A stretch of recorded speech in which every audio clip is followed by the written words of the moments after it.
आपका स्वागत है जीएस विज़न में। यदि आपने मेरे चैनल को सब्सक्राइब नहीं किया है तो पहले सब्सक्राइब ज़रूर करें और बेल बटन को दबाना ना भूलें।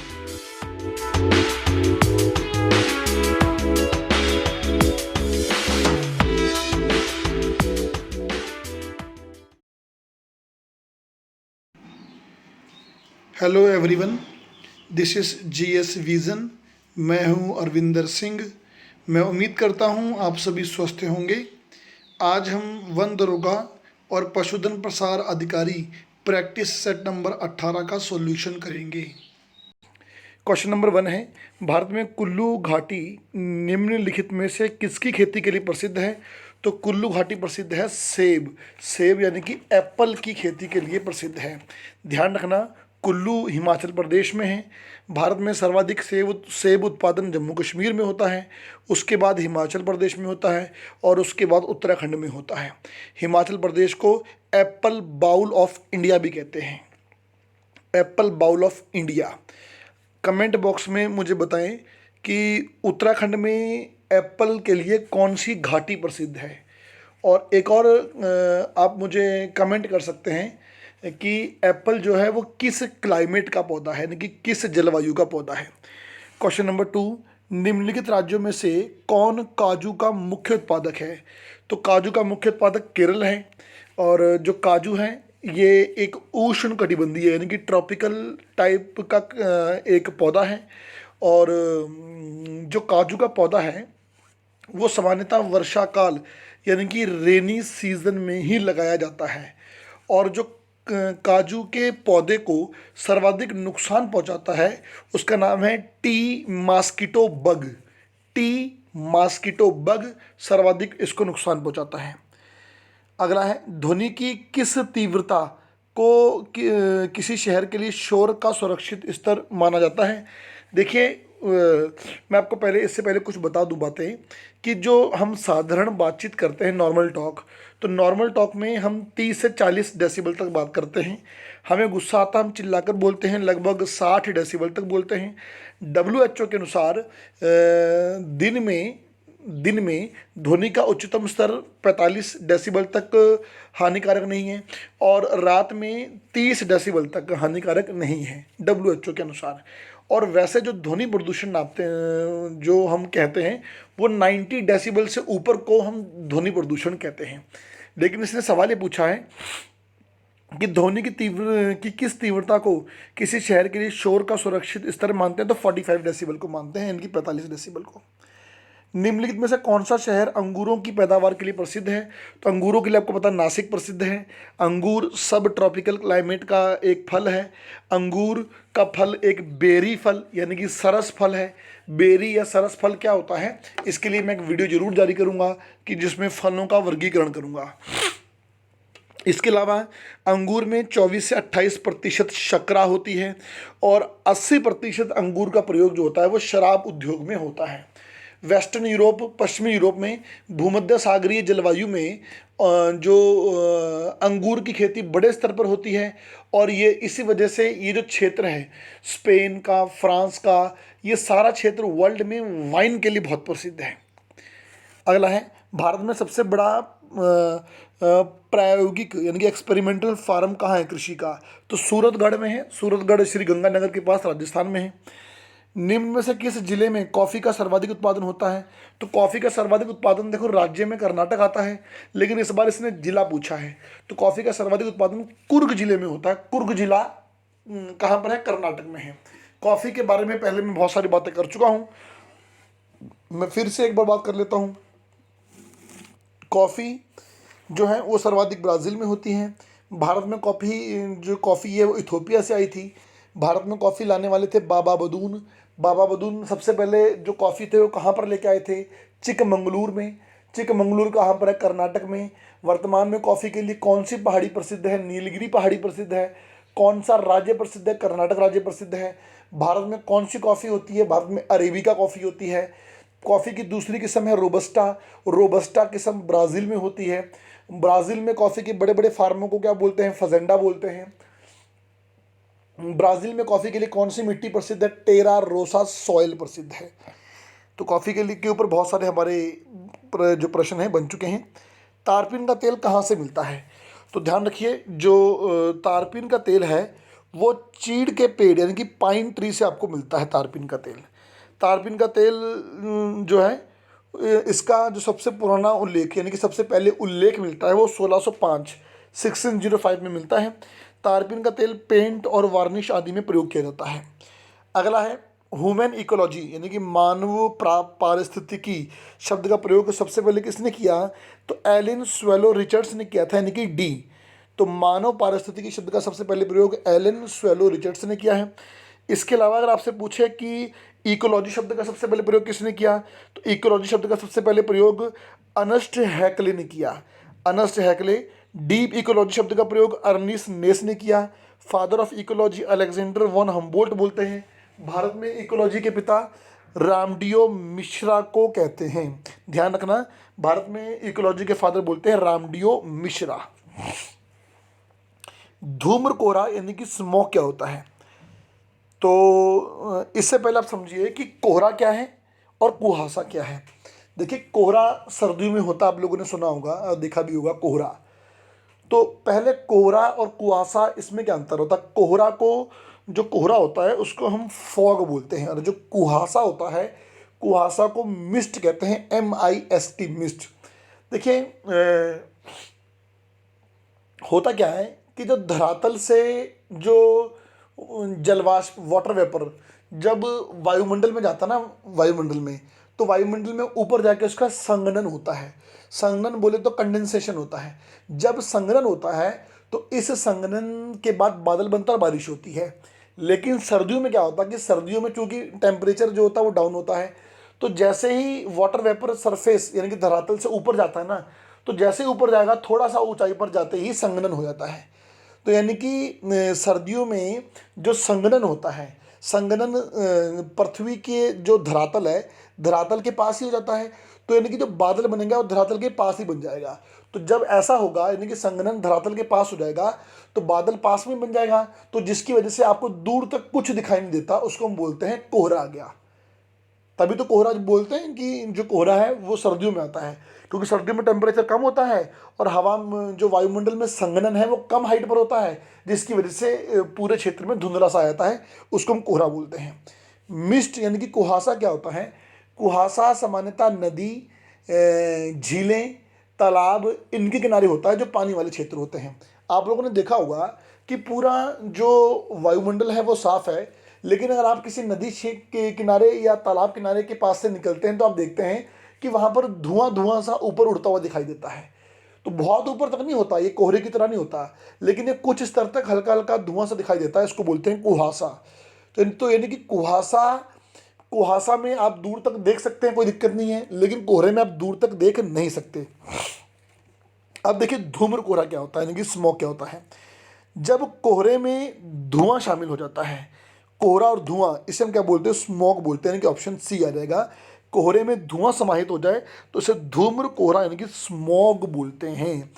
तो स्मॉग बड़ा खतरनाक है, यानी कि हम यही बोल सकते हैं कि जब कोहरे में प्रदूषण, वायु प्रदूषण, एयर पॉल्यूशन जुड़ जाता है तो उसको हम स्मॉग कहते हैं। जैसे कि आपने सुना होगा कि आए दिन दिल्ली स्मॉग की चपेट में आया रहता है ना। तो जो स्मॉग है, स्मॉग भी 3 प्रकार का होता है। पहला क्लासिकल स्मॉग। क्लासिकल स्मॉग को लंदन स्मॉग भी कहते हैं, क्योंकि लंदन में ऐसा स्मॉग 1952 में बना था। सामान्यतः ये कोयले को जलाने से बनता है। दूसरा है फोटो रासायनिक स्मॉग, यानी कि फोटोकेमिकल स्मॉग जिसे बोलते हैं। फोटोकेमिकल स्मॉग धुआं, धूल, कोहरा, हाइड्रोकार्बन गैसेस, इनके मिश्रण से बनता है।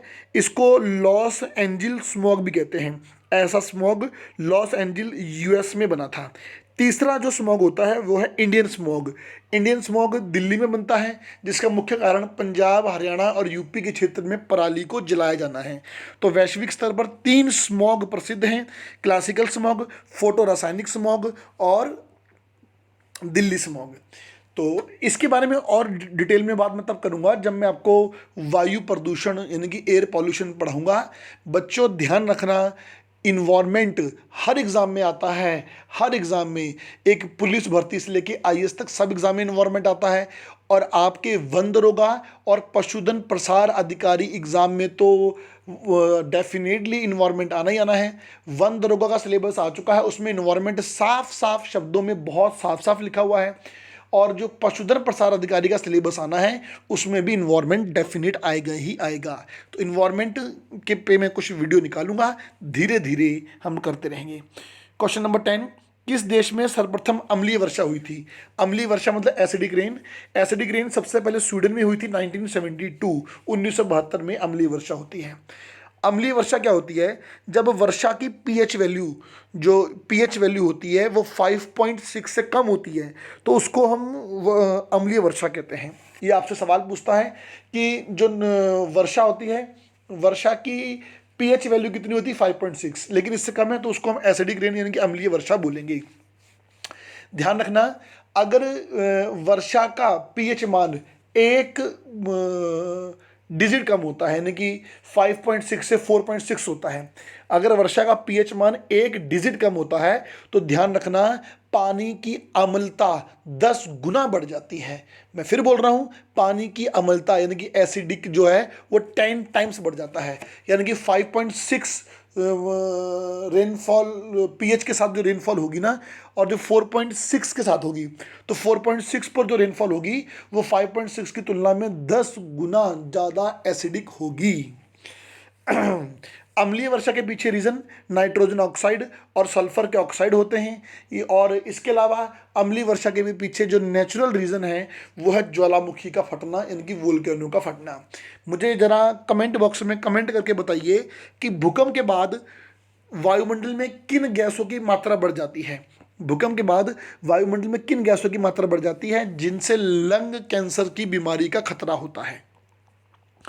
क्वेश्चन नंबर 11, भारत में न्यूनतम समर्थित मूल्य का निर्धारण कौन करता है?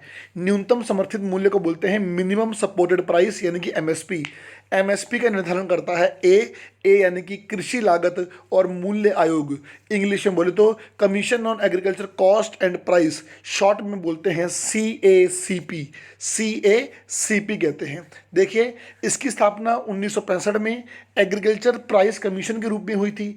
1965 में जब ये स्थापित हुआ तो इसका नाम CAP कैप यानी कि एग्रीकल्चर प्राइस कमीशन था। 1985 में इसका नाम बदल के CACP हो गया, commission on agriculture cost and price हो गया। इसका मुख्य काम क्या है? इसका मुख्य काम जो है वो कृषि मूल्यों का निर्धारण करना है, यानी कि एग्रीकल्चर जो प्राइसेस है उनको डिसाइड करना है। अब एग्रीकल्चर प्राइसेस क्या क्या होते हैं? पहला एग्रीकल्चर प्राइस होता है एमएसपी। एमएसपी मतलब न्यूनतम समर्थित मूल्य। न्यूनतम समर्थित मूल्य, इसकी घोषणा सरकार फसल बुआई से पहले करती है। एमएसपी वो न्यूनतम मूल्य होता है यानी कि मिनिमम प्राइस होता है जिस पर सरकार किसानों की फसल को खरीदने के लिए तैयार होती है। जैसे माना इस साल गेहूं का एमएसपी जो है वो सरकार ने 1500 डिसाइड किया, तो इसका मतलब है कि गेहूं किसी भी हाल में 1500 रुपये से नीचे में नहीं बिकेगी, 1500 से अधिक में बिकेगी। तो एमएसपी वो न्यूनतम मूल्य होता है जिसके नीचे किसान की फसल नहीं बिकती है। और एमएसपी की घोषणा जो है वो फसल बुआई से पहले होती है, सामान्यतः 2 फसलों में, रबी और क्रॉप की 22 फसलों में इसकी घोषणा, 22 फसलों के लिए इसकी घोषणा करते हैं। फिर उसके बाद आता है एक वसूली मूल्य। वसूली मूल्य क्या होता है कि जिसे प्रोक्यूरमेंट प्राइस भी कहते हैं। प्रोक्यूरमेंट वसूली मूल्य मतलब माना कि सरकार ने एमएसपी रखा 1500, लेकिन सरकार को गेहूं जो खरीदनी पड़ी वो खरीदनी पड़ी 1800 में, 1800 में खरीदनी पड़ी। तो मतलब जिस दाम पर सरकार मतलब खादानें खरीदती है उसे हम बोलते हैं वसूली मूल्य। फिर तीसरा आता है इशू प्राइस यानी कि निकासी मूल्य। निकासी मूल्य क्या होता है कि जिस मूल्य पर सरकार जो भारतीय खाद्य निगम, इंडियन फूड कॉरपोरेशन को खादानें उपलब्ध करवाती है उसको हम बोलते हैं निकासी मूल्य यानी कि issue price. Remember, issue price बराबर होता है वसूली मूल्य प्लस रख रखाव पे हुआ खर्च। मेरी बात को फिर सुनिए। वसूली मूल्य प्लस मेंटेनेंस खर्च यानी कि रख रखाव पे हुआ खर्च, इसमें प्रशासनिक खर्च को नहीं जोड़ते हैं। अब आप सोच रहे हैं कि मैं इन खर्चों की बात क्यों कर रहा हूं, तो जानिए। सबसे पहले एमएसपी आता है, फिर वसूली जिस पे आपने फसल खरीदी है, निकासी जिस पे आप निकाल रहे हैं, इसके बाद सरकार देगी सब्सिडी, और सब्सिडी देकर बीपीएल, एपीएल और अंत्योदय को अलग अलग मूल्यों पर खाद्यान्न उपलब्ध करवाया जाता है, जिसके बोलते हैं पीडीएस, पब्लिक डिस्ट्रीब्यूटिंग सिस्टम, सार्वजनिक वितरण प्रणाली, पीडीएस। अगला है आलू में जो लीफ ड्रॉप रिकॉर्ड है, जो बीमारी है वो किसके कारण होती है, तो ये बीमारी होती है कैल्शियम की वजह से होती है, यानी कि ऑप्शन बी आएगा। आलू को सब्जियों का राजा कहते हैं। आलू में स्टार्च की मात्रा अधिक होती है। आलू में स्टार्च फेरिना फेरिना के रूप में पाया जाता है। आलू बेरी प्रकार का फल है। आलू में खाने योग्य भाग को कंद कंद बोले तो ट्यूबर कहते हैं। अमरूद का कौन सा भाग खाया जाता है, तो अमरूद का भाग खाया जाता है pericarp and placenta, pericarp and thalamus, यानी कि ऑप्शन सी, ये इसका भाग खाया जाता है। अब ये बात क्या है, जब मैं फलों का वर्गीकरण पढ़ाऊंगा तब मैं आप लोगों को इसके बारे में बताऊंगा। तो ध्यान रखना, अमरूद को एप्पल ऑफ द ट्रॉपिक्स भी कहते हैं, क्योंकि जो सेब होता है, वो सेब जो है वो टेम्परेट क्लाइमेट में होता है, तो और अमरूद ट्रॉपिकल क्लाइमेट में हो जाता है। ट्रॉपिकल मतलब उष्णकटिबंधीय, तो इसलिए अमरूद को एप्पल ऑफ ट्रॉपिक्स भी कहते हैं। अमरूद को गरीबों का सेब भी कहते हैं। भारत में अमरूद की एक फेमस किस्म है जिसका गूदा गुलाबी होता है, उसे बोलते हैं ललित फसल, ललित। अगला है सेब को चाकू से काटने पर उसका रंग किसके कारण भूरा हो जाता है, तो एंजाइम्स के कारण उसका रंग भूरा हो जाता है। अगला, विश्व का धान जीन बैंक स्थित है, तो विश्व का जो धान जीन बैंक है वो फिलीपींस में अवस्थित है। फिलीपींस की राजधानी मनीला है, और इंटरनेशनल राइस रिसर्च इंस्टीट्यूट भी फिलीपींस में है, और भारत में सेंट्रल राइस रिसर्च इंस्टीट्यूट जो है वो कटक उड़ीसा में है। कपास से रेशे प्राप्त होते हैं, बीज से प्राप्त होते हैं, ध्यान रखिए, बीज बीज से रेशे प्राप्त होते हैं। कपास को सफ़ेद सोना, वाइट गोल्ड भी कहते हैं। और कपास का प्रयोग मुख्यतः कहाँ होता है, कपास का प्रयोग होता है सूती वस्त्र उद्योग में। भारत में पहला सूती वस्त्र उद्योग 1818 फोर्ट ग्लोस्टर कलकत्ता में स्थापित हुआ, जबकि भारत में पहला सफल सूती वस्त्र कारखाना Bombay spinning and viewing company, Bombay spinning and viewing company 1854 था, जिसको कावस जी डाबर ने स्थापित किया था। मुझे जरा कमेंट बॉक्स में कमेंट करके बताइए कि विश्व में सर्वाधिक कपास कहाँ पर होती है, नंबर 1, और नंबर 2 एक और कमेंट कि कपास की धूल या सूती वस्त्र उद्योग में काम करने वाले मजदूरों को मुख्यतः कौन सा रोग होता है। आशा करता हूँ आप सब लोग अच्छे हैं और बढ़िया से पढ़ रहे हैं। चलिए टेस्ट नंबर 18 के जो है साइंस का एनालिसिस स्टार्ट करते हैं। सबसे पहला क्वेश्चन हमारे पास है 17 नंबर क्वेश्चन। इसमें क्या है, सूची नंबर 1 और सूची नंबर 2। इसमें देखिए शरीर, क्रियात्मक प्रक्रम और कोशिकांग, यानी शरीर में कौन सा कार्य होता है, कौन सा वर्क होता है। कोशिकांग का मतलब होता है ऑर्गनल्स, कौन सा ऑर्गनल्स कौन सा कार्य करता है, ये बात बतानी है। ए ऑप्शन है प्रकाश संश्लेषण यानी फोटोसिंथेसिस। जो फोटोसिंथेसिस होता है वो किसके द्वारा कंप्लीट किया, कौन से कोशिकांग या कौन से ऑर्गनल्स के द्वारा किया जाता है, तो वो करता है क्लोरोप्लास्ट के द्वारा, यानी हरित लवक। हरित लवक का मतलब होता है क्लोरोप्लास्ट, हरित लवक। तो यानी ए का 1। दूसरा है खनिज उदाहरण, यानी कहने का मतलब मिनरल्स होते हैं, वो मिनरल्स कहाँ पाए जाते हैं और मिनरल्स कहाँ स्टोर होते हैं, ये चीज़ है। तो इसका है आगे जीव द्रव्य कला यानी प्रोटोप्लाज्म में, बी का 2। तीसरा सी है श्वसन, श्वसन की क्रिया यानी रेस्पिरेशन की क्रिया कहाँ होती है, 3 नंबर लिखा है, इसके सामने लिखा है सूत्रकणिका यानी माइटोकॉन्ड्रिया। तो क्या है, माइटोकॉन्ड्रिया में रेस्पिरेशन की जो रेस्पिरेशन होता है। आगे यहाँ पे लिखा है डी, लिखा है प्रोटीन संश्लेषण यानी प्रोटीन सिंथेसिस, तो ये राइबोसोम्स के द्वारा होता है, राइबोसोम्स ऑर्गनल्स के द्वारा होता है, यानी ए का 1, बी का 2, सी का 3 और डी का 4। इसके आधार पर हमारा 17 नंबर क्वेश्चन का आंसर बनता है ए ऑप्शन। आगे 80 नंबर क्वेश्चन में बात कर रहे हैं, यही हमारे पास सूची 1 और सूची 2 लिखी हुई है। अब हमें बताना है कि जो ये टर्म्स लिखी हुए हैं, जीवाणु विज्ञान, अणु विज्ञान, मॉलिक्यूल्स बायोलॉजी है, जैव विकास एवोल्यूशन के बारे में या सेल है, इन सब टर्म्स के बारे में किसने बताया था, इस टर्म से जुड़ा हुआ कौन सा व्यक्ति है, या इन चीज़ों से, इन पदों से जुड़ा हुआ कौन सा व्यक्ति है। तो 80 नंबर क्वेश्चन में सबसे पहले देखते हैं जीवाणु विज्ञान। जीवाणु बैक्टीरिया जो क्या है साइंस है, बैक्टीरियल साइंस है, उससे कौन जुड़े हुए हैं? तो बैक्टीरियल साइंस जो है उससे जुड़े हैं ल्यूवेनहॉक, बैक्टीरियल साइंस से जुड़े हुए हैं ल्यूवेनहॉक जुड़े हुए हैं। दूसरा क्या है? अणुजीव विज्ञान, यानी अणुजीव विज्ञान, ये हमारे पास है मॉलिक्यूल्स बायोलॉजी, मॉलिक्यूल्स बायोलॉजी। अगर इससे देखा जाए मॉलिक्यूल्स बायोलॉजी से कौन जुड़े हैं, तो इससे जुड़े हुए हैं पॉलिंग, इससे जुड़े हुए साइंटिस्ट पॉलिंग। थर्ड यहाँ पर क्या है लिखा हुआ है? जैव विकासवाद, जो इवोल्यूशन की बात होती है, तो इससे जुड़े हुए हैं डार्विन। और डी ऑप्शन है कोशिका, यानी सेल, सेल से जुड़े हुए हैं रॉबर्ट हुक। तो इसके आधार पर 18 का आंसर होता है हमारे पास ए। अब क्या है, इसमें थोड़ा सा हम और एक्स्ट्रा नॉलेज प्राप्त कर लेते हैं। वो कौन सी है? अणुजीव विज्ञान, अणुजीव विज्ञान मॉलिक्यूल्स बायोलॉजी जो है वो क्या है? देखिए, ये इस बायोलॉजी में किया क्या जाता है, जो ये वाली है ये एक बायोलॉजी की ही ब्रांच है। ये क्या है? जीव विज्ञान की एक ऐसी शाखा है जहाँ पे माइक्रोमोलिक्यूल्स, जो छोटे छोटे अणु होते हैं, उनके स्ट्रक्चर के बारे में, ये उनकी आकृति कैसी है, उनके कार्य के बारे में, इन सब चीज़ों के बारे में अध्ययन किया जाता है और बताया जाता है। तो ये इस प्रकार के जो हमारे पास माइक्रोमोलिक्यूल्स हैं, वो कौन से हैं? जैसे प्रोटीन के बारे में बताना, न्यूक्लिक एसिड के बारे में बताना, तो ये किस में आते हैं? अणुजीव विज्ञान में आते हैं। एंजाइम्स वगैरह जो है ये किसमें? अणुजीव विज्ञान के अंदर आते हैं। तो 18 का हमारे पास आंसर था ए। आगे हम बात कर रहे हैं 19 नंबर क्वेश्चन।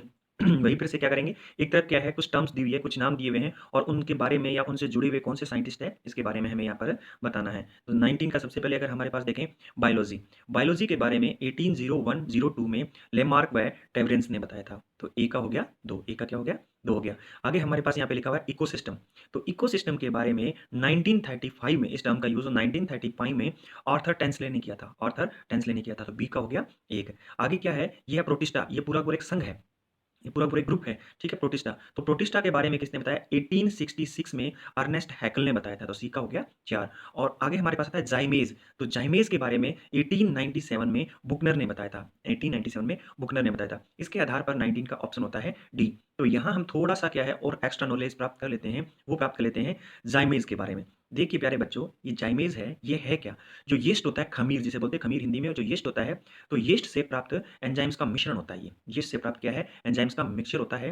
तो ये प्राप्त कैसे होता है? तो ये प्राप्त होता है जब क्या होता है कि अल्कोहल में फर्मेंटेशन की क्रिया होती है, तो वहाँ पर अल्कोहल में फर्मेंटेशन की क्रिया जो होती है, वहाँ पर जो शुगर है, शुगर को तोड़ने के लिए प्रेरित करता है, शुगर को तोड़ने के लिए क्या करता है? प्रेरित करता है। तो यहाँ से अगर ये शुगर को तोड़ने के लिए प्रेरित करता है, तो यहाँ से एक बात और स्पष्ट होती है। वो बात क्या स्पष्ट होती है? कि यह एक कैटालिस्ट के रूप में काम करता है, यानी उत्प्रेरक के रूप में काम करता है। तो 19 का आंसर है डी। जो मैंने यहाँ पर डेट वगैरह बताई है, इनको अपने जहाँ नोट्स बना रहे हैं वहाँ लिख लें, क्योंकि धीरे-धीरे नोट्स आपके बढ़िया बनते जाएँगे। आगे हम बात करें क्वेश्चन नंबर 20, 20 नंबर क्वेश्चन में सूची 1 और सूची 2, यानी इन्हीं से रिलेशन बताना है। सबसे छोटी स्वतंत्र कोशिका, यानी द स्मॉलेस्ट, जो क्या सबसे स्मॉलेस्ट जो सेल है, जो क्या फ्री सेल जो है, फ्री एरिया, वो कौन सी है? तो ये होती है पीपीएलओ, पीपीएलओ। ए का हो गया 3। अब मैं इसको थोड़ा सा बता देता हूँ, पीपीएलओ की फुल फॉर्म क्या है? Pleuro pneumonia like organism, pleuro pneumonia like organisms. तो सबसे छोटी स्वतंत्र कोशिका वो कौन सी है? पीपीएलओ है। आगे सबसे बड़ी स्वतंत्र कोशिका, तो वो कौन का है? ऑस्ट्रिच एग, शुतुरमुर्ग का अंडा है। सी लिखा, यानी क्या? बी का ऑप्शन क्या होगा? 4। तीसरा, सबसे बड़ी कोशिका मानव शरीर में, तो मानव के शरीर में सबसे बड़ी या सबसे लंबी जो सेल होती है ह्यूमन बॉडी में, वो कौन सी है? नर्व सेल होती है, नर्व सेल। लगभग 100 सेंटीमीटर यानी 1 मीटर की लंबाई तक की भी क्या है? ये न्यूरॉन होते हैं। वो क्या है? 1 मीटर की लंबाई तक के भी क्या है? न्यूरॉन होते हैं। तो सबसे बड़ी कोशिका मानव शरीर में जो है वो क्या है? तंत्रिका कोशिका। एक कोशिकीय शैवाल, यानी single cell algae, single cell algae कौन सा है? 20 का ये देखा जाए तो एसिटोब्लेरिया है। कौन सा है? एसिटोब्लेरिया। तो इसके आधार पर 20 का अगर हम मैच करें, तो हमारे पास 20 का आंसर होता है बी। 20 का आंसर होता है यहाँ पर बी होता है। ठीक है, आगे हम बात करते हैं 21 में, आगे हम बात करते हैं 21 में। तो देखिए 21 जो है, इसमें वायरस क्रिस्टल, देखिए वायरस के बारे में आपको बहुत सारी चीज़ें मिलेगी। सबसे पहले खोज किसने की, किसमें की, वायरस नाम किसने दिया, किसने बताया कि वायरस क्या है, क्रिस्टल फॉर्म में रखा जा सकता है। तो वायरस क्रिस्टल का मतलब ये है कि वायरस को क्रिस्टल के रूप में करके, इसे क्रिस्टल बना करके, इसे क्या बॉटल में या किसी भी चीज़ में क्या है, हज़ारों सालों तक इसे क्या है, रखा जा सकता है। तो वायरस क्रिस्टल की बात आती है अगर, तो ये सबसे पहले क्या है बताने वाली बात जो है, तो वायरस क्रिस्टल के बारे में बताया था स्टेनले ने। वायरस क्रिस्टल के बारे में किसने बताया था?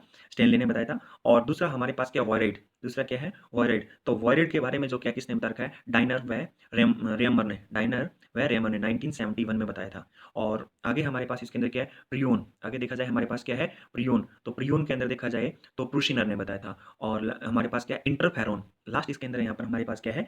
इंटरफेरोन है। तो इंटरफेरोन के बारे में लिंडमैन ने बताया था। तो इसके आधार पर हमारे पास ये होता है कि ए का है 3, वायरस क्रिस्टल स्टेनले ने, ए का है 3, बी का है यहाँ पर 1, डाइनर और रेमियर ने, सी का है यहाँ पर 4 और डी का है यहाँ पर 2। तो ए ऑप्शन को सही कर लीजिए, टाइपिंग मिस्टेक है इसमें। ए ऑप्शन जो है 3142 है, 3142 है, इसको सही कर लीजिए, 3142 है। तो 21 का ऑप्शन करेक्शन के बाद हमारे पास आंसर क्या आएगा, ए आएगा। तो अब थोड़ी सी बात कर लेते हैं वायरस क्रिस्टल, वायराइड, प्रियोन, इनको छोड़कर हम इंटरफेरोन के बारे में बात कर लेते हैं कि इंटरफेरोन क्या है। तो देखिए प्यारे बच्चों, जो कोई सेल होती है बॉडी के अंदर, जैसे आजकल कोरोना वायरस चल रहा है, तो वायरस से संक्रमित अगर कोई सेल होती है, अगर क्या है वायरस से कोई सेल संक्रमित हो जाती है, तो वो क्या करती है, प्रोटीन, वो सेल क्या करती है, प्रोटीन उत्पादन करती है, यानी एंटीबॉडीज जो क्या है उनका निर्माण करती है, और वे प्रोटीन है जो अन्य स्वस्थ कोशिकाओं को वायरस से सुरक्षा प्रदान करते हैं, और इसे इंटरफेरोन कहा जाता है। इसे क्या कहता है, इंटरफेरोन कहा जाता है। फिर से बता देता हूं, जब क्या है वायरस किसी सेल, ह्यूमन बॉडी या किसी जीव की किसी सेल पर अटैक कर देता है, तो वायरस से संक्रमित, यानी जो उसके संक्रमित हुई है, वो जो कोशिकाएं होती है, उनके द्वारा एक प्रोटीन का क्या है उत्पादन किया जाता है, एक प्रोटीन प्रोड्यूस किया जाता है, और वो प्रोटीन क्या करता है, दूसरी जो स्वस्थ सेल, जो दूसरी क्या स्वस्थ सेल है, उनको उस वायरस से क्या सुरक्षा प्रदान करने का कार्य करती है। तो इन्हीं प्रकार की सेल को क्या है, इंटरफेरोन कहा जाता है। ये सेल क्या है, इंटरफेरोन कहा जाता है। तो अब इस इंटरफेरोन को अपनी फिर नोट्स में क्या है नोट कर लेना। अब मैं एक क्वेश्चन पूछ लेता हूँ, क्या वायरस संक्रमण में एंटीबायोटिक कार्य करती है, सॉरी फिर से रिपीट कर देता हूँ, क्या वायरस संक्रमण में एंटीबायोटिक्स कार्य करती है? तो इसका आंसर आप कमेंट बॉक्स में देंगे, यस या नो, दोनों में से जिस भी जो भी आपको मिले वो। तो यहाँ एक प्रियोन के बारे में बात भी कर लेते हैं। तो यह क्या है, प्रियोन जो है यह एक संक्रामक प्रोटीन कण है जो वायरस के समान है। देखिए यह है क्या, एक प्रोटीन मॉलिक्यूल्स है, प्रोटीन एटम है, एक छोटा है, ठीक है, परंतु कैसा संक्रामक, कंटेजियस होता है, क्या संक्रामक है, और ये एक वायरस के समान होता है, परंतु ध्यान रखिए इसमें न्यूक्लिक एसिड की कमी होती है। तो प्रियोन ये चीज़ है। आगे 21 का आंसर जो है आपको बता दिया मैंने कि उसमें करेक्शन कर लेना 3142 ए ऑप्शन के आधार पर। अब हम बात करते हैं 22 नंबर जो क्वेश्चन है वो क्या, इसमें देखते हैं। यहाँ लिखा हुआ है, एक साइड में डिजीज लिखी हुई है और एक साइड में उनके जो बैक्टीरियाज है या उनसे जो जीवाणु है उनके नाम लिखे हुए हैं। यहाँ 22 में लिखा है हैजा। हैजा किससे होता है, विब्रियो कॉलेरी। हैजा को बोलते हैं कोलेरा, जो कलेरा बोलते हैं वो क्या हैजा को बोलते हैं, ठीक है। तो ये क्या हैजा क्या कोलेरा डिजीज है, ये किसी विब्रियो कॉलेरी से होती है।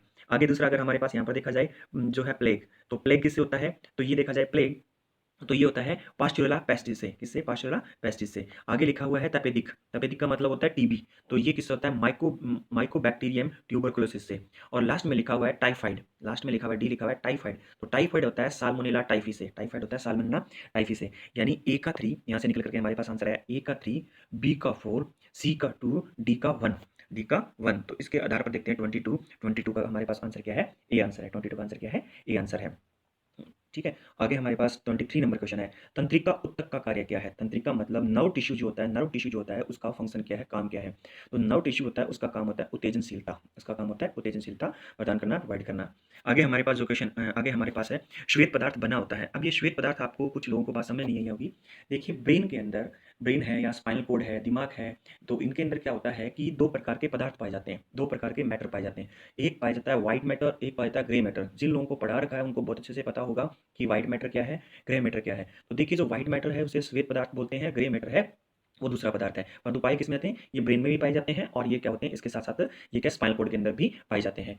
ये है कुछ नहीं, ये पदार्थ में कुछ ऐसा कुछ नहीं है, सिर्फ और सिर्फ ये क्या है, जो न्यूरॉन है उन्हीं के भागों को अलग अलग पार्ट में डिवाइड करके एक पार्ट को क्या है व्हाइट मैटर, एक पार्ट को ग्रे मैटर बना दिया गया। तो जो न्यूरॉन वाला स्ट्रक्चर है, जहाँ पर न्यूरॉन बना रखा है, तो वहाँ अगर स्ट्रक्चर में देखेंगे तो आपको वहाँ न्यूरॉन के ऊपर axon terminal, cyton, nucleus, node of Ranvier, और इसी प्रकार से माइलिन नामक क्या है एक कवर भी नजर आएगा उसके ऊपर। तो ये किससे बना होता है, माइलिनेटिक आवरण सहित तंत्रिका सूत्रों का। 24 का क्या है, ए आंसर, 24 का ए आंसर है। आगे देखिए 25 नंबर है, सीखना व याद करना। किसी चीज़ के बारे में क्या है, किसी चीज़ को रिमेंबर याद रखने के लिए, किसी चीज़ को सीखने के लिए ब्रेन का कौन सा पार्ट जो किस पार्ट से संबंधित है। तो देखिए प्यारे बच्चों, मैं आपको बताता हूँ, ब्रेन 3 पार्ट में बटा हुआ है, ब्रेन 3 पार्ट में बटा हुआ है। और उनका एक बार रफली से थोड़ा सा बताता हूँ, ताकि क्या है, वैसे तो बहुत बड़ा चैप्टर है, थोड़ा सा बताता हूँ। इसमें क्या 3 पार्ट है, एक क्या फोर ब्रेन, मिड ब्रेन और हैंड ब्रेन, यानी अगर मस्तिष्क, मध्य मस्तिष्क और पश्च मस्तिष्क। जो क्या फोर ब्रेन वाला पार्ट होता है ये सबसे बड़ा भाग होता है। तो इसमें क्या है, अगर हम बात करें तो इसके अंदर यहाँ पर क्या सेरिब्रम जैसी चीज़ पाई जाती है, तो जिसमें क्या ये सबसे बड़ा भाग होता है ब्रेन का। इसमें क्या याद रखना, काउंटिंग वगैरह कुछ भी चीज़ें हैं, और किसी चीज़ के बारे में क्या आपको नहीं सीखना है, कहीं नई थॉट्स हैं, मेमोरीज हैं, तो ये सब चीज़ें क्या होती है इस ब्रेन में क्या है स्टोर की जाती है। तो अब मैं आपको एक हल्का सा और चीज़ बताता हूँ। देखिए अधिकतर जो क्या होता है सीखने, पढ़ने, लिखने वाली जो बात आती है, तो ये सेरिब्रम या फिर हमारे पास अग्र मस्तिष्क के बारे में, या हमारे पास फोर ब्रेन का काम होता है। मिड ब्रेन का काम होता है ऑडियो वीडियोज़, यानी देखने और सुनने की क्रियाओं को कंट्रोल करने का। और जो हिंड ब्रेन होता है उसका काम होता है क्या है, बॉडी को कंट्रोल करना, वॉलेंट्री इनवॉलेंट्री रिएक्शन को कंट्रोल करना। मैंने बड़ा बता दिया है बहुत डिटेल में। नहीं गया हूँ मैं इसके अंदर, परंतु जिन बच्चों को पढ़ा रखा है उन्हें बहुत ज़्यादा डिटेल में पढ़ा रखा है। तो वो इस चीज़ को क्या करें, नीचे कमेंट बॉक्स में बताएँगे कि जो हमारे पास सेरिब्रम है इसके बारे में जितनी भी चीज़ें। तो अब देखिए इसका आंसर है सेरिब्रम, 25 का ऑप्शन का आंसर है सेरिब्रम, यानी बी ऑप्शन। अब कुछ ब्रेन के बारे में 2-3 चीज़ें और बता देता हूँ। जो ब्रेन होता है उसका वेट कितना होता है? तो देखा जाए तो उसका हम लोग एक चीज़ पढ़ लेते हैं 1350 से 1400 ग्राम। आंसर गलत नहीं है, बिल्कुल सही है, 1350 से 1400 ग्राम होता है। परंतु इसके साथ-साथ में हमें परसेंटेज में भी याद रखना है, जो ब्रेन होता है वो बॉडी वेट का अप्रॉक्सिमेट 2% होता है। बॉडी वेट का लगभग कितना है? 2% होता है। तो यहाँ कुछ और ब्रेन के बारे में, दिमाग के बारे में कुछ 2-4 चीज़ें और पढ़ लेते हैं। वो अपने पास क्या है, जो ब्रेन होता है वो जो हम ऑक्सीजन प्राप्त करते हैं या गेन करते हैं बॉडी में, उसका लगभग 20% जो होता है वो क्या है, ब्रेन यूज़ करता है। दिमाग पूरी ऑक्सीजन का लगभग 20% प्रयोग में लेता है। और ये देखा जाए तो ब्रेन के जो सबसे ऊपर वाली जो लेयर, जो झिल्ली होती है, उसे बोला जाता है मेनिंजाइटिस, मेनिंजेस, सॉरी मेनिंजाइटिस नहीं, मेनिंजेस। वो झिल्ली क्या होता है, उस झिल्ली का नाम क्या है, मेनिंजेस। तो इसी से जुड़ी मेनिंजाइटिस नामक एक डिजीज़ हो जाती है। ठीक है, इस झिल्ली में स्वेलिंग आ जाती है। तो जो मेनिंजेस जो लेयर है, ब्रेन को ऊपर जो कवर करके रखती है, ये 3 भागों में डिवाइड होती है। यानी इसका सबसे बाह्य पार्ट, मिड पार्ट और सबसे अंदर वाला भाग, ठीक है? तो ये क्या है, सबसे बाहर वाला भाग होता है ड्यूरामेटर, अंदर बीच वाला आता है अराक्नाइड और अंदर वाला आता है पायामेटर। तो एक झिल्ली, एक लेयर लें तो उसकी सबसे बाहर वाली परत जो होती है वो ड्यूरामेटर कहलाती है, मेनिंजेस की, बीच वाली अराक्नाइड और अंदर वाली पायामेटर कहलाती है। तो 25 का बी आंसर है। आगे ये चीज़ें हमें काम आएगी, इसलिए मैंने बताया यहाँ पर। 26 समतापी प्राणियों में ताप का नियमन करने वाला मस्तिष्क केंद्र कौन-सा होता है? तो देखिए, इसका आंसर हमारे पास है हाइपोथैलेमस। 26 का आंसर है हमारे पास है हाइपोथैलेमस। तो ध्यान रखिए प्यारे बच्चों, हाइपोथैलेमस में जो क्या है, भूख, प्यास, प्यार, घृणा, ताप आदि को नियंत्रित करने वाले केंद्रक होते हैं, एपिसेंटर होते हैं। अगर पूछिए हंगर का एपिसेंटर कहाँ पाया जाता है, अगर आपसे पूछे थ्रस्ट का एपिसेंटर कहाँ पाया जाता है, और अगर आपसे पूछे टेम्परेचर कंट्रोलर का एपिसेंटर कहाँ पाया जाता है, तो ये सारी की सारी चीज़ें हाइपोथैलेमस में पाई जाती है। प्यार करना, किसी से घृणा करना, ये सब चीज़ें भी क्या है, हाइपोथैलेमस के ही कंट्रोल में होता है। अब एक चीज़ और देखिए, यहाँ एक चीज़ और आता है, वोमिटिंग एपिसेंटर कहाँ होता है, यानी उल्टी का केंद्र कहाँ होता है, तो वो होता है मेडुला ऑब्लंगेटा में। तो ध्यान रखिए उसका आंसर क्या है, मेडुला ऑब्लंगेटा है, यहाँ इसको मत कर देना। तो जो इसका आंसर क्या है हमारे पास, 26 का आंसर यहाँ पर क्या है, हाइपोथैलेमस। तो परंतु एक चीज़ आप मुझे नीचे कमेंट बॉक्स में बताएँगे, ठंडे का, गर्म का एहसास किस भाग से होता है? ठंडे गर्म का एहसास किस भाग से होता है? ऑप्शन देता हूँ, thalamus, hypothalamus, medulla oblongata, cerebrum. ठीक है? तो अब आप नीचे कमेंट बॉक्स में बताएँगे। आगे निम्न में से कौन-सी प्रतिवर्ती क्रिया का उदाहरण नहीं है? पहले तो मैं इंग्लिश वालों को प्रतिवर्ती क्रिया से फ़ैमिलियर कर देता हूँ कि प्रतिवर्ती क्रिया क्या है। देखिए प्रतिवर्ती क्रिया रिफ्लेक्स एक्शन। अब इसमें क्या है, रिफ्लेक्स एक्शन क्या है? ये तो इंग्लिश में कन्वर्ट कर दिया। तो ठीक है, पहले तो इंग्लिश में कन्वर्ट करता हूँ, प्रतिवर्ती क्रिया का मतलब रिफ्लेक्स एक्शन। अब मैं प्रतिवर्ती क्रिया को क्या है, साफ और स्पष्ट शब्दों में क्या है, आप लोगों के सामने क्या है, इसको एक्सप्लेन कर देता हूँ, व्याख्यात कर देता हूँ। देखिए प्यारे बच्चों, इस प्रकार की क्रिया जिसमें ह्यूमन क्या करता है, अपने आप को बचाने के लिए कोई एक्शन करता है, वो प्रतिवर्ती क्रिया कहलाता है। अब डेफिनेशन समझ नहीं आई सर, ठीक है। तो देखिए क्या होता है, गर्म तवे पे हम लोग हाथ रखते हैं, हाथ रखते एकदम से पीछे खींच लेते हैं। तो ये क्या है, रिफ्लेक्स एक्शन। हमारी बॉडी में क्या हुआ, थोड़ा-सा टच हुआ, जैसे ही गर्म लगा तो गर्म लगते ही हमने हाथ को पीछे खींच लिया। परंतु ध्यान रखिए प्यारे बच्चों, अगर ये पूछिए कि रिफ्लेक्स एक्शन ब्रेन के द्वारा होता है, नहीं। रिफ्लेक्स एक्शन ब्रेन, ये बिना सोचे समझे होने वाली क्रिया है। कभी ये नहीं कि हमने गर्म तवे पे हाथ लगा रखा है, भाई हाथ हटा ले साइड में, हाथ जल जाएगा, ऐसे नहीं। सबसे पहले हम हाथ खींच लेते हैं पीछे की तरफ में और बाद में हम सोचते हैं कि ये क्या, मेरा तो हाथ जल जाता। अगर इसी प्रकार से देखा जाए, अगर पाँव में आकर के साँप साँप हो, पाँव में क्या साँप आकर के बैठ जाए, गिर जाए, तो हम क्या करते हैं, पहले ये सोचते नहीं है कि ये साँप है, मुझे उछलना चाहिए। हम सबसे पहले उछल जाएँगे, उसके बाद सोचेंगे ये काट जाता मुझे, ये देखो साँप मुझे काट जाता। तो कहने का मतलब है, रिफ्लेक्स एक्शन ऐसे एक्शन होते हैं जो बिना सोचे समझे किए जाते हैं, यानी ब्रेन के द्वारा नहीं किया जाता इनको कंट्रोल, ये स्पाइनल कॉर्ड के द्वारा कहते हैं। उंगली दिखाने पे नेत्र बंद होना, तो देखिए क्या है, ये रिफ्लेक्स एक्शन है अपने आप ही। कोई आपकी आँखों के सामने उंगली लेकर के आएगा, घुसाने की कोशिश करेगा, तो आप क्या करेंगे, एकदम से आँख बंद कर लेंगे, ना चाहते हुए भी उसे बंद करने से नहीं रोक सकते। मिठाई देख कर के लार बहना, यानी क्या है कि आपकी पसंदीदा मिठाई मिल जाए तो क्या आपके मुँह में अपने आप ही लार आ जाएगी, उसको अलग से लाने के लिए ज़रूरत नहीं, मेहनत करने की ज़रूरत नहीं। गर्मी में पसीना आता, गर्मी में जाते अपने आप ही पसीना आ जाएगा, इसके लिए नहीं है कि मैं पहले सोचूँगा गर्मी है, अब मुझे पसीना आना चाहिए, वो अपने आप ही आ जाए।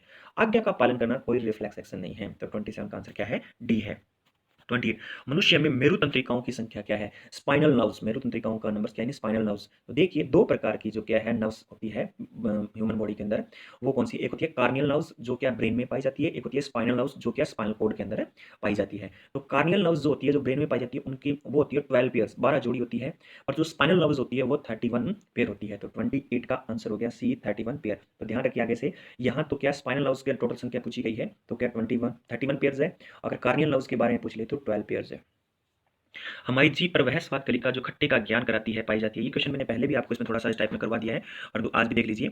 जो क्या है, हमारी जीभ पर वह स्वाद कलिका जो खट्टे का एहसास कराती है। जीभ में देखिए जो फ्रंट पार्ट होता है वो मीठे का एहसास करवाता है, और साइड में थोड़ा सा ऊपर चले तो वो क्या, नमकीन, और इससे थोड़ा सा ऊपर चले तो ये हमारे पास सॉरी, अब क्या है हमारे पास फ्रंट पार्ट जो क्या होता है ये क्या फ्रंट पार्ट मीठे का एहसास दिलाता है। साइड में थोड़ा सा ऊपर चले तो ये क्या नमक का एहसास, इससे थोड़ा सा और ऊपर चले साइड में तो ये क्या करता है खट्टे का एहसास करवाता है। पर जो सबसे पीछे वाला भाग जो होता है वो किसका एहसास कराता है, कड़वे का एहसास करवाता है। तो देखिए 29 जो क्वेश्चन है इसका आंसर हमारे पास सी हो गया। जीभ के पार्श्व भाग पर यानी लेटरल पार्ट, कौन सा जीभ के लेटरल पार्ट पर जो क्या है खट्टे का एहसास होता है।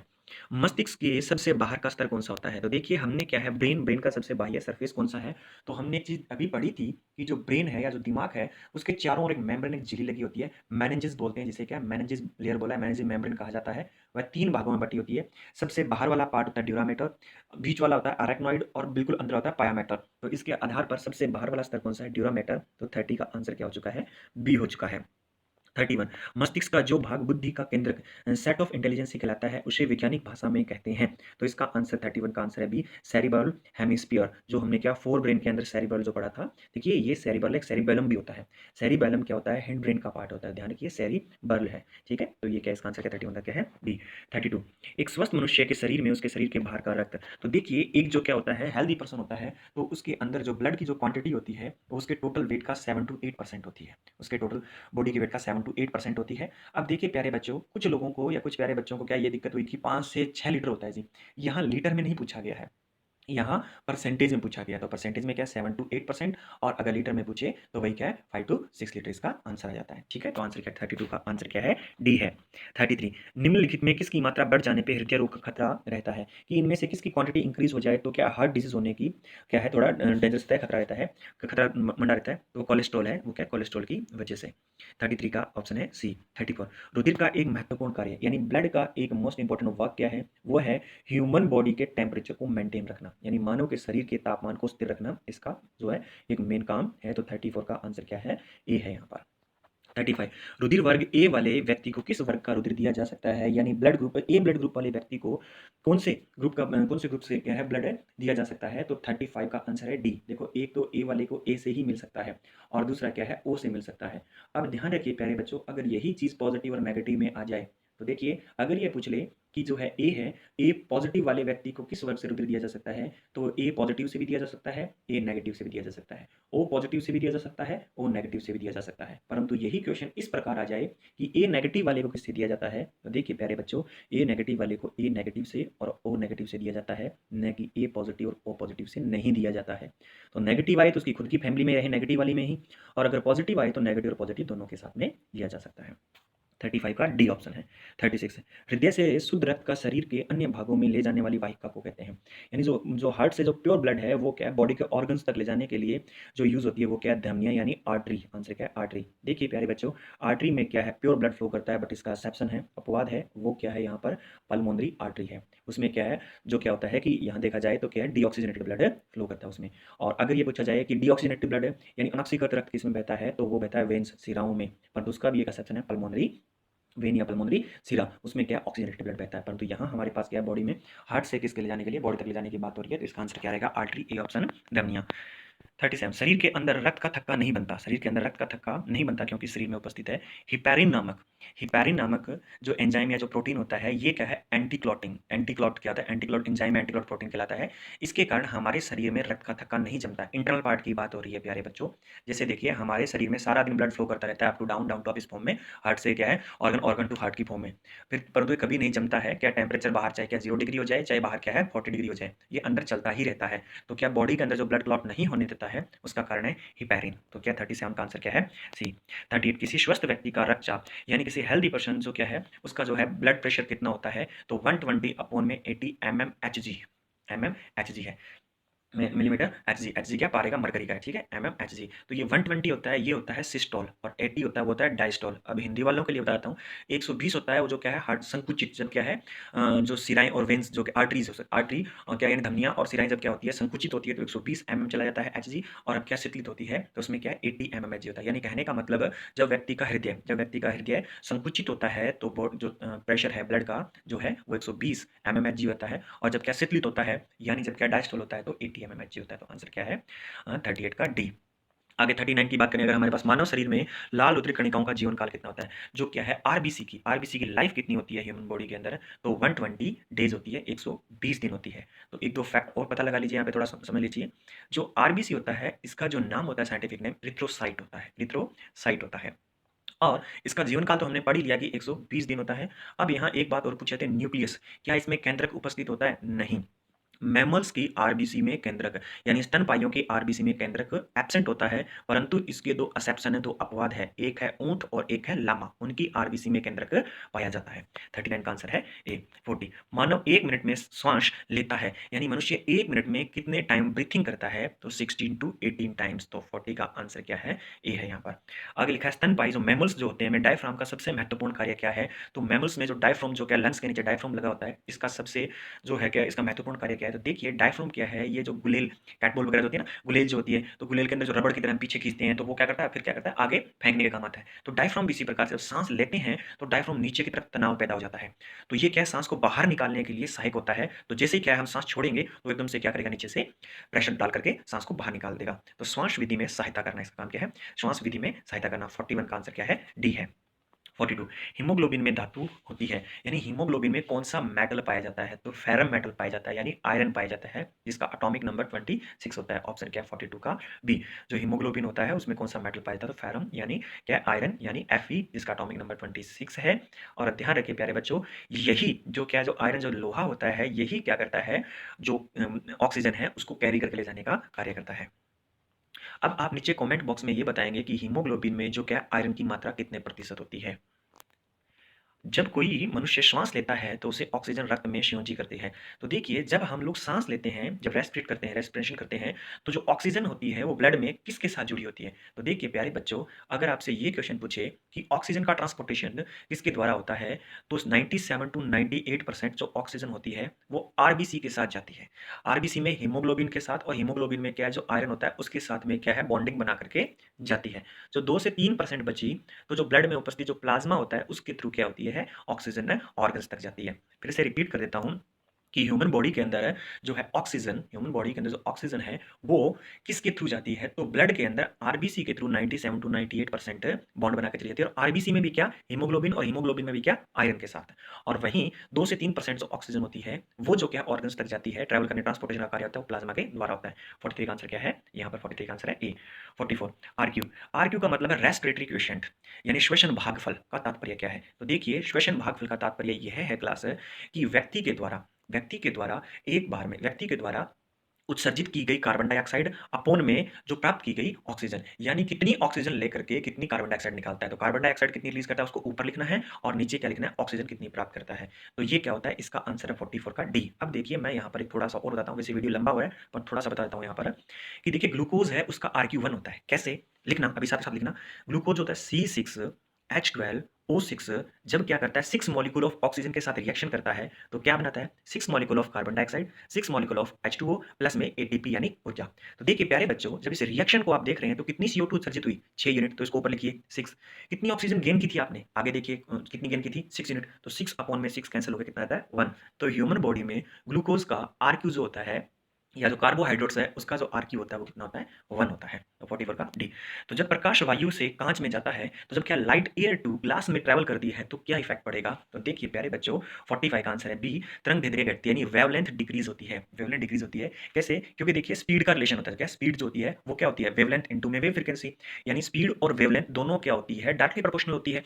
यानी डायरेक्टली प्रोपोर्शनल होती है, तो स्पीड घटेगी तो वेवलेंथ घटेगी, स्पीड बढ़ेगी तो वेवलेंथ घटेगी। तो एयर के मॉलिक्यूल्स दूर दूर होते हैं, तो इसमें क्या है, लाइट की स्पीड स्पीड तेजी से चल जाती है। और वहीं कांच में क्या है, एयर के कंपैरिजन में कांच के मॉलिक्यूल्स जो होते हैं, अणु होते हैं, पास पास होते हैं, तो वहां लाइट की स्पीड थोड़ी धीमी हो जाती है। स्पीड धीमी हो जाएगी तो वेवलेंथ भी क्या हो जाएगी, कम हो जाएगी। 45 का बी। 46 में लाल प्रकाश नीले प्रकाश से भिन्न होता है, यानी रेड जो लाइट है वो ब्लू लाइट से डिफरेंट है, किस केस में, अगर इसको डिफाइन किया जाए तो 46 में क्या है, बी आंसर, आवर्ती यानी फ्रीक्वेंसी पर।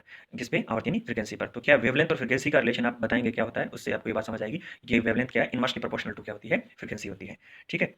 47 संध्या के समय यानी इवनिंग के टाइम में जब सूर्य क्षितिज से नीचे चला जाता है यानी हॉरिजॉन्टल फॉर्म से क्या नीचे चला जाता है तो क्या है थोड़े समय के लिए वो दिखाई देता रहता है क्योंकि पृथ्वी के समीप वायु ऊपरी वायु से अधिक सघन है यानी डेंस है। तो देखिए इसका कारण जो है वो है अपवर्तन यानी रिफ्रैक्शन। क्या लाइट का रिफ्रैक्शन, रिफ्लेक्शन नहीं रिफ्रैक्शन है, अपवर्तन है। 47 का ये आंसर है। 48 ध्रुव ग्लास धूप के चश्मों में प्रयुक्त किए जाते हैं क्योंकि ये क्या है प्रकाश की जो स्पीड है तीव्रता जो अंदर आती है उसको क्या करते हैं कम कर देते हैं। तो आंसर क्या रहेगा 48 का ये रहेगा। सूर्य ग्रहण होता है, ये आपने क्या है उसमें ज्योग्राफी में पढ़ा होगा। सूर्य ग्रहण होता है, सूर्य ग्रहण कब होता है? सूर्य ग्रहण तब होता है जब क्या होता है चंद्रमा सूर्य और पृथ्वी के बीच में आता है। 49 का क्या ये आंसर है। 50 सूक्ष्मदर्शी के अभिदर्शक ऑब्जेक्टिव की फोकस दूरी तो किस पे है? ये क्या 50 का आंसर रहेगा बी नेत्रिका के फोकस है, फोकस नहीं है फोकस दूरी के क्या है जो नेत्रिका के फोकस दूरी के से कम। बी ऑप्शन रहेगा 50 का रहेगा बी ऑप्शन नेत्रिका की फोकस दूरी से कम है वो, ठीक है।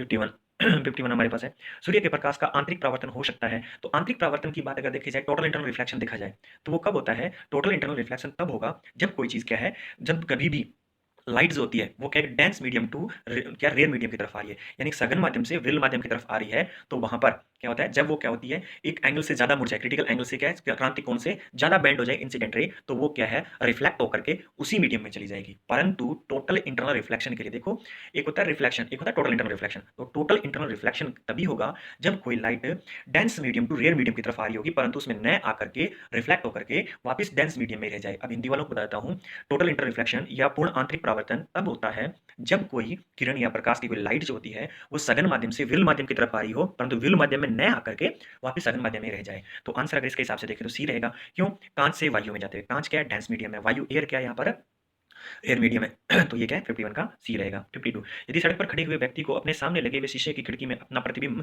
बड़ा दिखाई देता है तो यानी क्या है कि किसी सड़क पर खड़े हुए व्यक्ति को सामने कोई शीशा लगा खिड़की के अंदर शीशा लगा है उसमें उसे अपनी इमेज बड़ी दिखाई देती है तो वो शीशा किस प्रकार का है? तो 52 का आंसर रहेगा सी अंदर की ओर उत्तल है वो तब दिखाई देगा बड़ा। 53 आलू में सबसे अधिक क्या होता है? आलू में सबसे अधिक होता है कार्बोहाइड्रेट्स यानी स्टार्च मंड, ए ऑप्शन रहेगा। 54 के अंदर क्या है? पुताई में काम आने वाले चूने का सूत्र क्या है? CaO यानी बिना बुझा हुआ चूना, कैल्शियम ऑक्साइड, इसे क्विक लाइम भी कहते हैं, QUIC के क्विक लाइम भी कहते हैं या ब्रंट लाइम भी कहते हैं, बिना बुझा हुआ चूना CaO। 54 अम्लीय विलयन में डुबोए जाने पर नीले लिटमस पेपर का रंग क्या होता है? देखिए जब एसिडिक कोई भी एसिडिक हमारे पास सॉल्यूशन है सॉल्यूट है जो उसके अंदर क्या है अगर हम किसी नीले लिटमस पेपर को डालते हैं तो क्या रेड हो जाता है और जो बेस होता है जो क्षारीय होता है उसमें लाल से क्या है नीला हो जाता है। तो नीले से क्या हो जाएगा लाल हो जाएगा। 55 का क्या है ए। 56 मनुष्य के भोजन में आयरन की कमी से कौन सी बीमारी होती है? तो आयरन की कमी जो होता है उसकी कमी से कौन सी बीमारी होती है? एनीमिया रोग हो जाता है। एनीमिया रोग के लिए आपने सुना होगा एनीमिया रोग का कारण क्या है? आरबीसी की कमी होना, खून की कमी होना, हीमोग्लोबिन की कमी होना और आयरन की कमी होना। सबसे मेन जो कारण है वो आयरन की कमी होना। अगर आयरन की कमी होगी तो वो आयरन किसमें पाया जाता है? हीमोग्लोबिन में। हीमोग्लोबिन किसमें पाया जाता है? आरबीसी में। आरबीसी किसमें? ब्लड में। तो क्या मेन सबसे जो सेंटर है वो क्या है? आयरन से स्टार्ट हो रहा है। 56 का सी। सॉल्ट पीटर कहलाता है 57 जो है सॉल्ट पीटर कहलाता है तो ये हमारे पास कहलाता है पोटेशियम नाइट्रेट। 57 का क्या है? बी आंसर है। पोटेशियम नाइट्रेट को सॉल्ट पीटर कहते हैं और इसका फॉर्मूला आता है KNO3। पोटेशियम नाइट्रेट है, नाइट्रेट नहीं है नाइट्रेट, इंग्लिश में से लिखा देख लेना, ठीक है। तो 57 का बी। सिंदूर का रासायनिक नाम क्या है? सिंदूर की अगर हम क्या करें इसका केमिकल जो सिंबल देखें तो HGS होता है। तो HG क्या होता है? मर्क्यूरी। S क्या होता है? सल्फाइड। तो मर्क्यूरिक सल्फाइड HGS। तो सिल्वर का जो क्या रासायनिक नाम क्या है? मर्क्यूरिक सल्फाइड यानी 58 का बी। आगे 59 है फोटोग्राफी में प्रयोग किए जाने वाले हाइपोविलियन का रासायनिक नाम क्या है? Sodium thiosulphate. इसका नाम क्या है? Sodium thiosulphate. आगे 60 नंबर क्वेश्चन है ये पदार्थ जो समताप मंडल में जो क्या स्ट्रेटोस्फीयर में ओजोन अच्छे डिप्लेशन करते हैं तथा वायुमंडल के प्रदूषक कहलाते हैं तो वो है क्लोरोफ्लोरोकार्बन CFC। ठीक है प्यारे बच्चों ये एनालिसिस यहाँ पे खत्म होता है, बढ़िया से पढ़िए, धन्यवाद। Welcome back again. 61 से 80 तक हम करेंगे पशुपालन संबंधी प्रश्न, बहुत महत्वपूर्ण है। इन प्रश्नों पर बहुत मेहनत की जाती है, आप भी मेहनत कीजिए। कुछ विद्यार्थी बोलते हैं कि पशुपालन से संबंधी प्रश्न बहुत ज़्यादा गलत जा रहे हैं उनके, तो हम इस पर भी आप लोगों से सजेशन मांगेंगे बहुत जल्दी, क्योंकि लॉकडाउन लंबा चलने वाला है। तो क्या आप ऑनलाइन क्लासेस के इच्छुक होंगे? इस पर भी हम डिस्कशन जरूर करेंगे एक दिन, लेकिन हमें सबसे पहले आप लोगों के लिए ऑनलाइन प्लेटफॉर्म तैयार करने दीजिए, देन उसके बाद हम दूसरे पॉइंट पर भी अपने आएंगे। चलिए जी शुरू करते हैं। गाय प्रसव के लगभग कितने घंटे के अंदर जेर यानी कि प्लेजेंटा डाल देती है? तो गाय जो है वो लगभग 6 घंटे के अंदर डाल देती है, यानी कि ऑप्शन डी आ जाएगा। 6 घंटे के अंदर डाल देती है। अगर नहीं डालती है तो एक समस्या पैदा हो जाती है, इनकी गाय का दूध जहरीला हो सकता है, यहाँ तक कि गाय की मृत्यु भी हो सकती है। मध चक्र की अंतिम अवस्था क्या कहलाती है? देखिए एक तो होता है मध चक्र और एक होता है मधकाल। पहले मधकाल यानी कि ऑस्टरस क्या होता है? मधकाल मतलब जब मादा पशु हीट में यानी कि पाली में होती है, अर्थात जब मादा पशु नर पशु से संभोग करने की इच्छुक होती है तो उसे हम मदकाल बोलते हैं।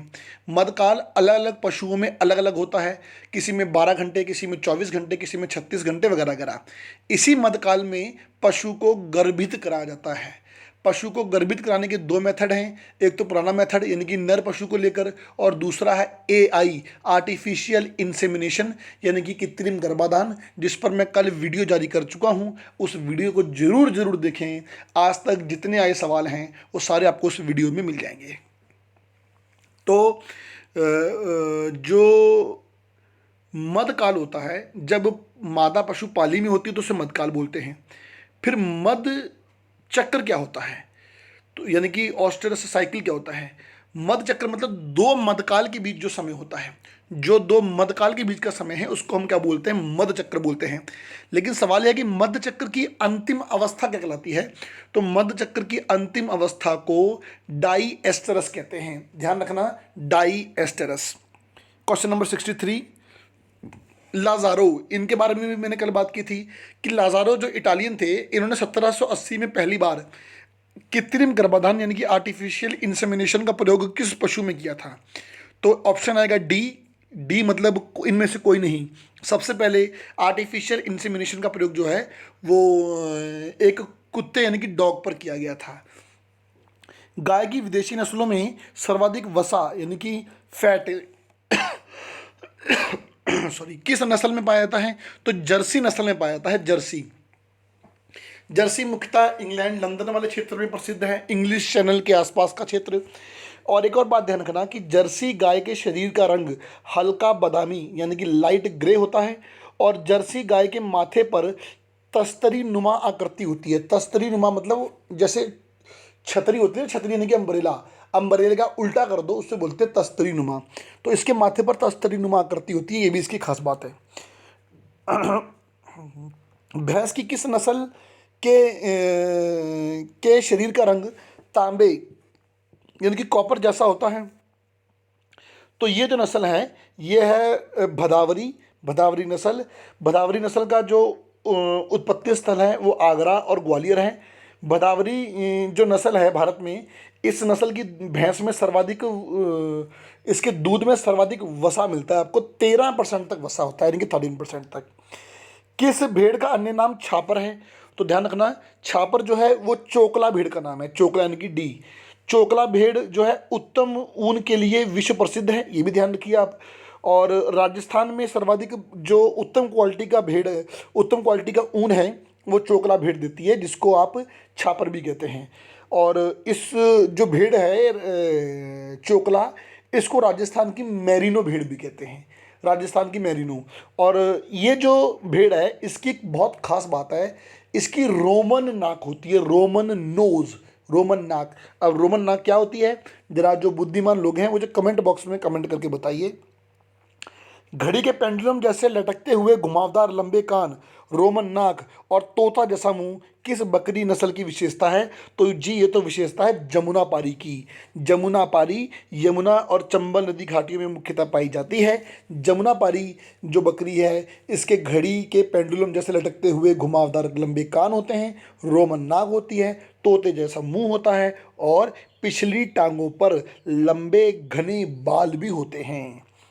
भारत में मुख्यतः राजस्थान में ऊंट की बीमारी पर किस देवता की पूजा करते हैं, तो किस देवता की पूजा करते हैं, पाबूजी देवता।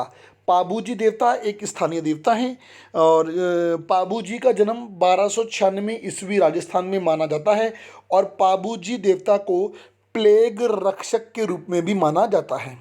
मुर्गी की कौन सी नस्ल खेल और मनोरंजन के लिए प्रसिद्ध है, तो मुर्गी की जो नस्ल खेल और मनोरंजन के लिए प्रसिद्ध है वो है असील, यानी कि ऑप्शन बी असील इसके लिए प्रसिद्ध है। चटगांव मांस के लिए प्रसिद्ध है। कड़कनाथ ये है, ये कड़कनाथ जो मुर्गी की नस्ल है इसके शरीर और मांस का रंग जो होता है वो काला होता है। अगला, दूध में किस खनिज यानी कि मिनरल की कमी पाई जाती है, तो दूध में आयरन यानी कि लोहा की कमी होती है, ऑप्शन ए। कैल्शियम फास्फोरस पर्याप्त मात्रा में होता है, इसमें लोहे की कमी होती है। घी बनाने के लिए उपयुक्त तापमान होता है, घी बनाने के लिए उपयुक्त तापमान ना ना इनमें से कोई नहीं, डी आएगा। यानी कि 110 से 120 डिग्री सेल्सियस उपयुक्त तापमान होता है घी बनाने के लिए। ध्यान रखना, घी में शुद्ध वसा की मात्रा 99% तक होती है।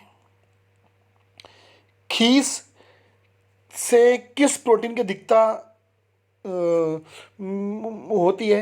तो खीस में एक तो लैक्टो एल्ब्यूमिन की होती है, बिल्कुल सही है। ग्लोबुलिन की होती है, बिल्कुल सही है। यानी कि ऑप्शन आएगा डी, दोनों की होती है। खीस क्या होता है? जब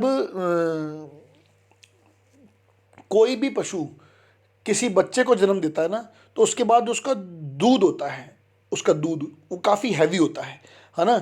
उस दूध को नवजात पशु जो नया न्यू बेबी बॉर्न है उसको जरूर जरूर पिलाया जाता है ना। उसको हम खीस बोलते हैं। साइलेज का पीएच मान कितना होता है? साइलेज का जो पीएच मान होता है वो 4 होता है, यानी कि 4 होता है। साइलेज क्या होता है? हरे चारे को प्राकृतिक रूप से हवा रहित गड्ढे में क्विंटन करना, हवा रहित गड्ढे में क्विंटन करना, उसको हम साइलेज कहते हैं। मैं ज़रूर चारे पर भी वीडियो लेके आऊँगा। भाई सिलेबस बहुत बड़ा है, मैं धीरे धीरे वीडियोस लेके आऊँगा या रेगुलर क्लास जल्द ही शुरू करूँगा, क्योंकि इतना बड़ा सिलेबस जो है वो जल्दी ख़त्म होने वाला नहीं है। विश्व दुग्ध दिवस कब मनाया जाता है? 1 जून को मनाया जाता है, 2001 से मनाया जाता है। डोलिंग किस युवा मादा का नाम है?